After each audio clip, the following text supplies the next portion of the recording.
Good morning 11th class. कैसे हो बच्चों आप लोग? आई होप कि आप बहुत अच्छे होंगे।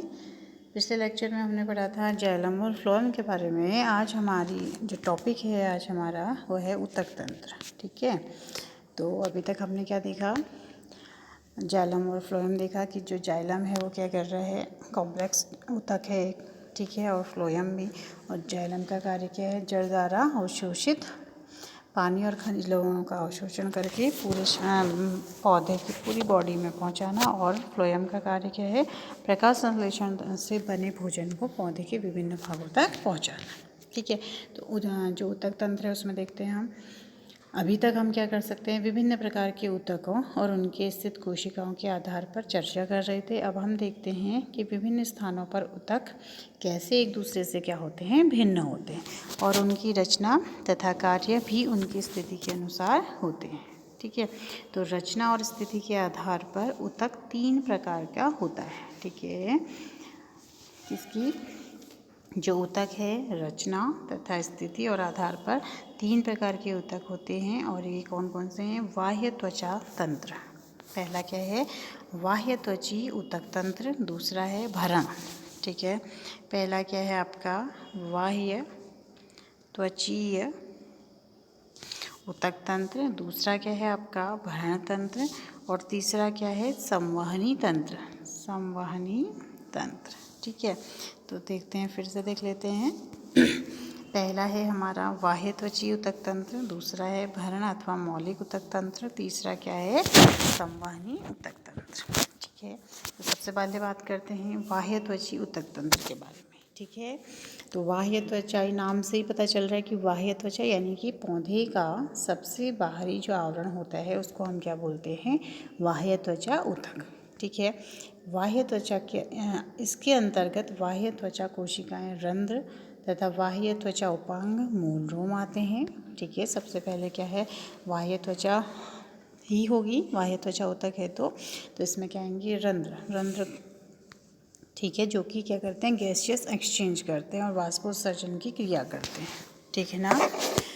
तो अब दूसरा क्या है कि जो बाह्य त्वचा पौधे के भाग के सबसे बाहरी त्वचा है। ठीक है, बाह्य त्वचा क्या होगी, पौधे के सबसे बाहर की त्वचा होगी। इसकी कोशिकाएं लंबी और एक दूसरे से क्या होती हैं, सटी होती हैं, और जो एक अखंड सतह बनाती है। सोचिए अगर बाह्य त्वचा नहीं होगी तो जो प्लांट है वो क्या हो जाएगा, रोगग्रस्त हो जाएगा। ठीक है, इसलिए बाह्य त्वचा के होने से क्या होता है, वो रोगों से बचा रहता है और उसको बाह्य त्वचा प्रोटेक्ट करती है। ठीक है, बाह्य त्वचा प्रायः एकल सतह वाली बहुत्वचीय, ठीक है, और कोशिकाएं किसकी बनी होती हैं, पैरेन्काइमा की बनी होती हैं, जिनमें बहुत कम मात्रा में साइटोप्लाज्म होता है, जो कोशिकाएं भित्ति के साथ होती हैं, और इनमें क्या होती है, एक बड़ी रसधानी होती है। ठीक है, बाह्य त्वचा की बाहरी सतह मोम की मोटी परत होती है, जिसे हम क्या कहते हैं, क्यूटिकल कहते हैं। कभी बच्चों आपने नोटिस किया होगा कि पौधे की जो स्किन है वो चमकती है। ठीक है, चाहे वो पत्ती की हो, चाहे उसकी जो बॉडी है अगर वो ग्रीनिश है तो वो क्या होगा, हल्की साइन करती है। तो किसकी वजह से करती है, क्यूटिकल के कारण। वो कैसी होती है, बाह्य त्वचा की बाहरी तथा मोम की मोटी परत से ढकी होती है, जैसे हम क्यूटिकल कहते हैं। क्यूटिकल का कार्य क्या है, क्यूटिकल पानी की हानि को रोकता है। ठीक है, और जहाँ पर मूल होंगे वहाँ पर क्यूटिकल नहीं पाई जाएगी। ठीक है, तो क्यूटिकल समझ गए, मोम की सतह से बनी होती है, जो कि वाटर लॉस को क्या करती है, रोकती है। ठीक है।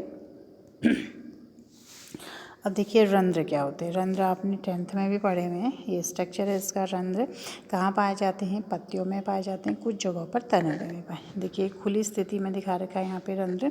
तो ये क्या करते हैं, सबसे पहले इसमें देखिए बाह्य त्वचा हो गई, फिर ये सहायक कोशिकाएं, इसके अंदर क्लोरोप्लास्ट होता है, और ये द्वार कोशिकाएं, जैसे हमारे दरवाजे होते हैं ना कि खुलते हैं बंद होते हैं, तो द्वार कोशिकाओं का काम क्या है कि रंध्रों को सूर्य के प्रकाश में खोल देना।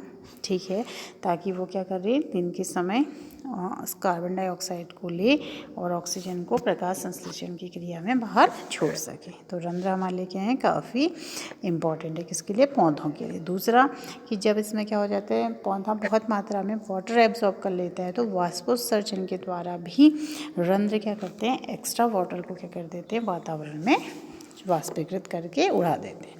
देखते हैं, रंध्र ऐसी रचनाएं हैं जो पत्तियों की बाह्य त्वचा पर होती हैं। ठीक है, रंध्र वाष्पोत्सर्जन तथा गैस के विनिमय का क्या करते हैं, कार्य करते हैं।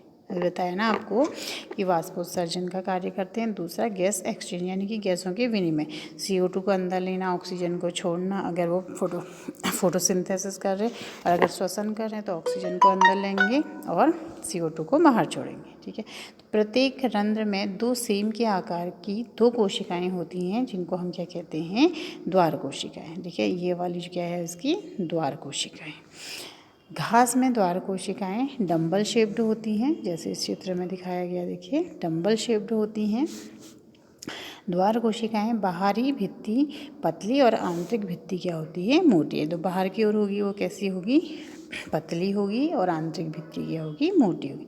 द्वार कोशिकाओं में क्लोरोप्लास्ट होता है और ये रंध्र के खुलने और बंद करने के क्रम को क्या करती है, नियमित करती। कौन, द्वार कोशिकाएं। कभी कभी कुछ बाह्य त्वची कोशिकाओं में रंध्र के आसपास, बाह्य त्वची कोशिकाओं जो रंध्र के आसपास होती हैं उनकी आकृति, ठीक है, मोम तथा पदार्थों में भी क्या हो जाती है, विशिष्टता उसमें आ जाती है। इन कोशिकाओं को सहायक कोशिकाएं कहते हैं। ठीक है, द्वार कोशिकाएं के जो बाहर की ओर लगी रहेंगी उनको हम क्या कह देते हैं, सहायक कोशिकाएं कह देते हैं। रंध्रीय छिद्र द्वार कोशिकाएं तथा सहायक कोशिकाएं मिलकर रंध्रीय तंत्र का निर्माण करती हैं।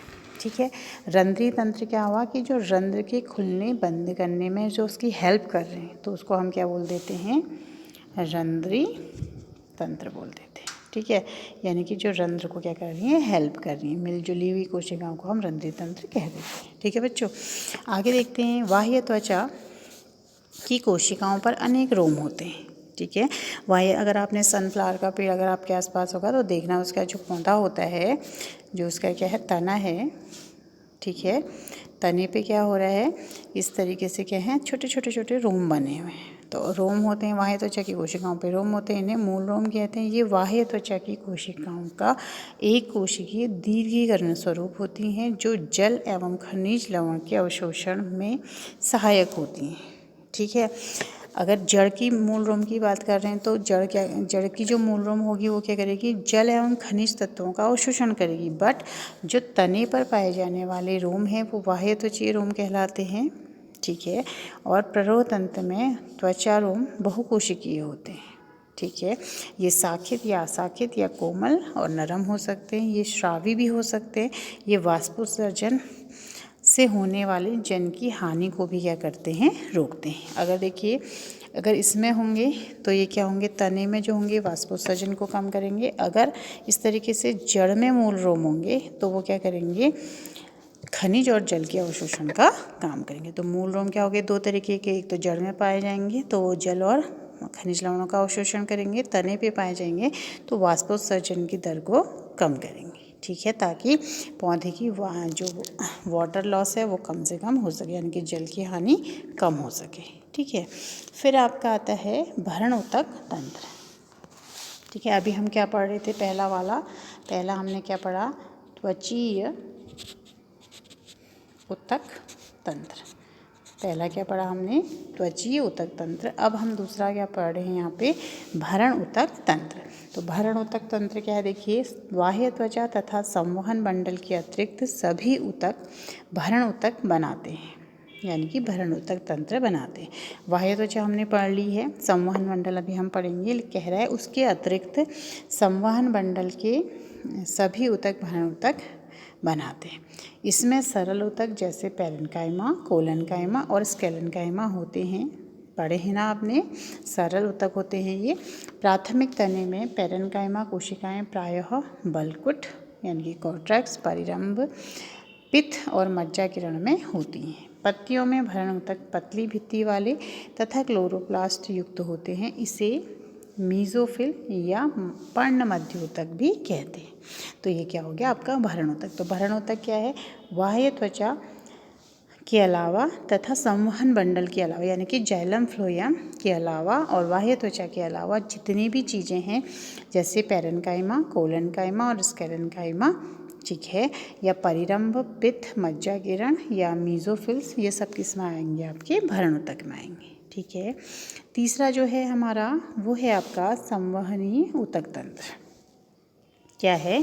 संवहनी ऊतक तंत्र। संवहन मंडल बच्चों आपने पढ़ा है पहले भी, तो जाइलम और फ्लोएम, जाइलम और फ्लोएम के बीच में जब क्या होती है, एधा होती है, यानी कि कैम्बियम होता है, ठीक है, क्या होता है, कैम्बियम होता है, तो उसको हम क्या बोलते हैं, संवहन बंडल होते हैं, ठीक है। देखते हैं क्या कह रहे हैं कि जो संवहन बंडल है हमारा किस तरीके का होता है। संवहन तंत्र जटिल ऊतक जाइलम फ्लोएम होते हैं, ठीक है। जाइलम तथा फ्लोएम दोनों मिलकर संवहन बंडल बनाते हैं और द्विबीजपत्री बने, ठीक है। एक बीजपत्री में तो क्या होगा, केवल जाइलम और फ्लोएम होगा, और जो द्विबीजपत्री पौधे होते हैं उनमें जाइलम फ्लोएम के बीच में क्या पाया जाता है, कैम्बियम भी पाया जाता है। ऐसी संवहन बंडल जिसमें कैम्बियम होता है वे लगातार द्वितीयक जाइलम तथा द्वितीयक फ्लोएम बनाते हैं, ठीक है, और वो क्या करते हैं, अपनी ग्रोथ करते हैं, ठीक है, तभी तना मोटाई में बढ़ता है। तो उन्हें क्या कहते हैं, हम खुला संवहन बंडल कहते हैं। एक बीजपत्री पादपों में कैम्बियम नहीं होता है, इसलिए वो द्वितीयक ऊतक नहीं बनाते हैं और उनको हम क्या कहते हैं, बंद संवहन बंडल कहते हैं। देखिए इसमें देखिएगा कि ये जो संवहन बंडल है, देखिए इसमें बाहर की ओर फ्लोएम लगा है और अंदर की ओर जाइलम लगा है, तो यानी कि ये क्या हो गया आपका, इसके कहीं पर भी कैम्बियम नहीं है, तो ये कैसा हो गया आपका, एक बीजपत्री में पाया जाने वाला अरीय संवहन बंडल हो गया है, बंद प्रकार का संवहन बंडल हो गया है, ठीक है। अरीय संवहन बंडल क्या हुआ, देखो बच्चों ये रिंग है, रिंग में क्या है, एक जाइलम है, फिर फ्लोएम है, फिर जाइलम है, फिर फ्लोएम है। देखिए ये क्या हो गया आपका जाइलम, ठीक, ये आपका जाइलम हो गया, फिर ये क्या हो गया आपका फ्लोएम, फिर ये फ्लोएम, फिर ये फ्लोएम, और इनके बीच में जाइलम लगा देते हैं, ये जाइलम, ठीक है। तो इस तरीके से अगर अरेंज्ड होंगे तो उसको हम अरीय कहेंगे, ठीक है, यानी कि एक के बाद एक के बाद एक, तो ये अरीय संवहन बंडल हो गया। और जिसमें एक बीजपत्री में बाहर की ओर फ्लोएम और बीच में जाइलम और कैम्बियम नहीं होता है, वो बंद प्रकार का संवहन बंडल होता है।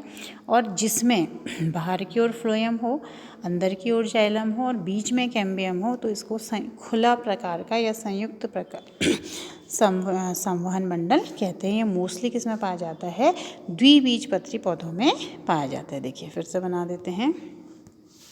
पहला क्या कह रहा है कि अगर जाइलम फ्लोएम इस तरीके से लगे हों तो उसको कहते हैं अरीय संवहन बंडल। अगर क्या हो रहा है, बाहर की ओर फ्लोएम है, अंदर की ओर जाइलम है, कैम्बियम नहीं पाया जा रहा है, एक बीजपत्री की बात हो रही है, तो उसको हम क्या कहेंगे, बंद प्रकार का संवहन बंडल। और अगर द्विबीजपत्री की बात करें तो उसमें क्या होगा, देखिए ये है, तो बाहर की ओर फ्लोएम है, बीच में क्या है, कैम्बियम, कैम्बियम को नीचे से दिखा देते हैं, और ये क्या हो गया हमारा फ्लोएम, और नीचे क्या हो गया आपका जाइलम।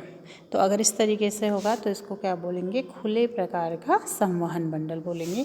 और ये द्विबीजपत्री जो पौधे होते हैं उसमें पाया जाता है, ठीक है। तो हमारा जो ऊतक तंत्र है वो कितने भागों में बांटा गया है बच्चों। पहला क्या पढ़ा था हमने, त्वचीय,